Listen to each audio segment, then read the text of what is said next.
Good morning and welcome to the Burr Broadcast, where we provide you with important legal updates on the latest labor and employment news.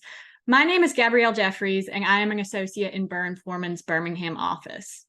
As we get closer to the end of the year, it's time for employers to be thinking about reviewing and updating their handbooks and policies in preparation for 2024. So today I want to talk about a few key points you can use in conducting this review. First, as an employer, you want to make sure that your written policies and procedures are consistent with your actual practices. If you've made changes to the way you do things throughout the year, you want to make sure that your written policies are updated similarly, so everything is consistent across the board. Second, while you're conducting a review of your handbook and policies, you want to make sure that you have the proper disclaimers in place. This is your at-will employment language and things of that nature to make sure that your handbook does not create any contractual obligations. And finally, probably the most important point, you want to make sure that your written policies and procedures are in compliance with applicable federal, state, and local law. So as we end 2023 and move into 2024, employers need to be cognizant of state and federal legislation that maybe went into effect over the past year and new laws that are slated to go into effect in 2024. So first, I want to go over just a few federal updates from 2023 that when you review your handbooks, you want to make sure you have updated your policies to address these. First, we have the PUMP Act. This went into effect really at the end of 2022, but the beginning of 2023. And it expands existing protections, providing employees with reasonable break time to express breast milk for the employee's nursing child.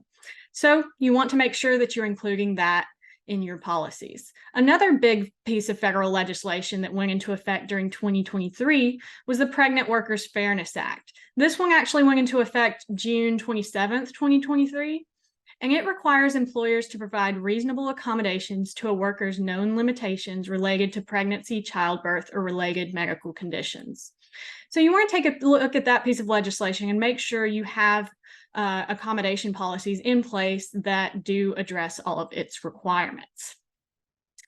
In addition to the federal updates that you want to make sure are included in your handbook, you also should not forget about the state law changes that may go into effect that could be applicable to your workplace. So these will vary from state to state, so it really depends on where you as an employer operate. But there's a few trends that we're seeing that I want to point out. So first, one of the big ones is minimum wage updates. This is every year across the board. There's always going to be some state minimum wage law updates. For instance, this year, 22 states are increasing their minimum wage starting at the beginning of 2024. If you're one of these states that has a state minimum wage, you want to check this and make sure that your pay policies are updated accordingly. The second trend we're seeing is changes in leave laws. Many states have their own specific leave laws, and we're seeing changes to that, minor changes to some, major changes to others. For instance, several states have instituted paid leave laws or updated existing laws. California, for example, has updated its existing paid sick leave law. Minnesota has added paid sick and safe time law. And Illinois has instituted a completely new paid leave law for any purpose.